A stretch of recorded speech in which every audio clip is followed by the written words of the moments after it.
Daniel Chen stared at the holographic star map suspended above the bridge console, his fingers trembling slightly as he traced the perimeter markings. 47 alien civilizations, all of them maintaining a defensive cordon around Earth's solar system, not to protect humanity, but to contain it. "You're sure about this translation?" he asked, glancing at Orla Martinez, the expedition's xenolinguist. Her dark eyes hadn't left the Viridian text scrolling across her neural interface for the past 3 hours. "Completely sure," Orla said, her voice barely above a whisper. "Daniel, they're afraid of us." The Magellan's Hope drifted in the shadow of the abandoned Viridian monitoring station, 97 light-years from Earth. They'd spent 18 months in cryosleep to reach this sector, following the breadcrumb trail of quantum anomalies that suggested intelligent observation. What they'd found was far worse than surveillance. It was a prison, and humanity didn't even know it was the inmate. Daniel pulled up the translated documents on the main display. The Viridian language was geometric, each symbol a mathematical proof unto itself. But Orla had cracked it using the ship's quantum decoder, and the message was horrifyingly clear. Galactic Council Emergency Protocol 7 Alpha, regarding species designation, human, of planet Earth. Threat level, extinction class. Recommended action, perpetual quarantine. "Extinction class," Daniel muttered. "We haven't even left our own solar system beyond probe missions. How could we possibly?" "Keep reading," Orla interrupted, her jaw clenched. The document continued with clinical precision. Humans, the Viridians explained, possessed a psychological anomaly unique in the known galaxy.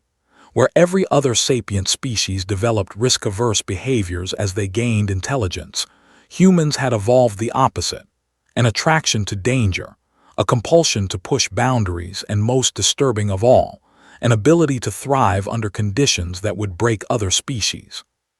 The Viridians called it adaptive derangement. Daniel scrolled through case studies the Council had compiled. Archaeological evidence from Earth showed humans crossing oceans on primitive rafts, climbing mountains that killed most who attempted them, and voluntarily entering combat when retreat was available. The Council's xenopsychologists were baffled. Most species avoided unnecessary death. Humans seemed to court it, then learned from it, then conquered it. "They're calling us insane," Daniel said, a bitter laugh escaping his lips. "Not insane," Orla corrected, highlighting another passage. "Evolutionarily weaponized. Look at this section." The report detailed humanity's history of warfare with a kind of horrified fascination. While other species fought when necessary, humans had industrialized violence, turning it into an engine of innovation. Every major human technological leap, the Viridians noted, came during or immediately after periods of conflict.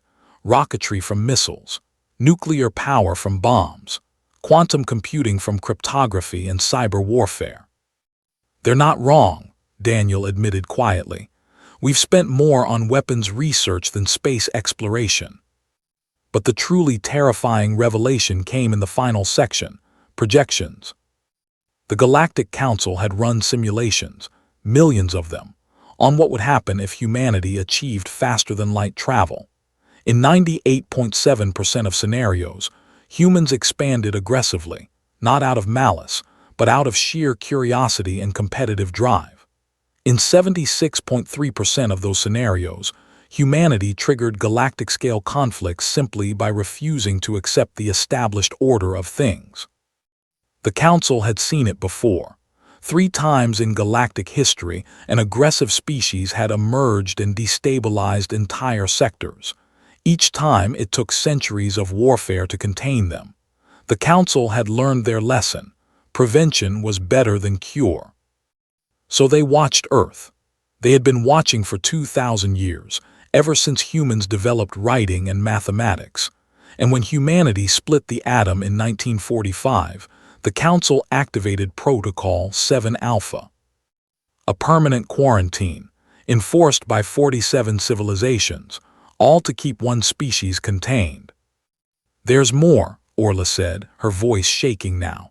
She pulled up a subsection marked with the highest classification level. They know we're here, Daniel. They've known about Magellan's Hope since we launched. Daniel's blood ran cold. Then why haven't they? The ship's collision alarm screamed to life. 3 massive vessels materialized from quantum fold space, surrounding the Magellan's Hope in a perfect triangular formation. They were elegant, organic-looking ships that seemed to bend light around them. Viridian peacekeepers. A communication request blinked on the console. Daniel accepted it. The holographic figure that appeared was tall, crystalline, refracting light in impossible colors. The Viridian's translated voice was calm, almost gentle. Humans Daniel Chen and Orla Martinez of Earth. We apologize for the deception, but it was necessary. Necessary, Orla shouted, finding her voice. You've imprisoned our entire species. To preserve the galaxy, the Viridian replied. And perhaps to preserve you from yourselves. Your species is remarkable, but you are not ready. Your capacity for innovation is matched only by your capacity for destruction. Daniel felt anger rising in his chest, but he forced himself to think tactically. What happens now? You destroy us, destroy Earth. No, the Viridian said, and something like sadness crossed its crystalline features. We hoped you would not find us, that you would remain contained until you evolved past your more dangerous impulses. But you have proven our fears correct. 18 months in cryosleep, 97 light years, with only theoretical physics and determination. You are the first humans to breach the quarantine. And that proves we're dangerous, Orla challenged. It proves you are relentless, the Viridian said, which is precisely what makes you terrifying. We will escort you home. The Council will debate what this breach means. But understand this, your species stands at a precipice. If more humans follow you, if Earth develops faster than light travel within the next century, the Council will be forced to consider more permanent solutions. The hologram flickered out. Daniel and Orla sat in silence as the Viridian ships powered their escort engines. The journey home would take 18 months in cryosleep, 18 months to decide what to tell humanity. Do we warn them? Orla finally asked. Tell Earth that the galaxy sees us as monsters. Daniel studied the star map one more time. 47 civilizations, all united in their fear of one small blue planet. He thought about human history, the wars, the innovations, the insatiable drive to explore and conquer and understand. Were they wrong to be afraid? Then he thought about something else, about how humans had also created art, music, philosophy, how they'd eradicated diseases, sent messages of peace into the cosmos, dreamed of uniting with other intelligent life. Humanity wasn't just violence and competition, it was also hope. We tell them the truth, Daniel said finally, and then we let humanity decide what it wants to be. If the galaxy fears what we might become, then maybe it's time we prove them wrong. Or, he paused, meeting Orla's eyes, maybe it's time we prove them right and show them that our relentlessness can be used for more than just survival.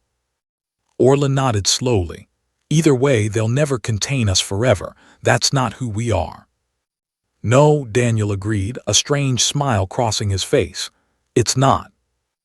As the Magellan's Hope began its long journey home, Daniel looked back at the Viridian station one last time. The galaxy had spent 2 millennia trying to cage humanity. But cages, he thought, were just another problem to solve. And humans had always been exceptional at solving problems, especially the impossible ones. The galaxy should be afraid, not of humanity's violence, but of its potential, because one way or another, humanity would break free. The only question was what kind of species they would be when they did. And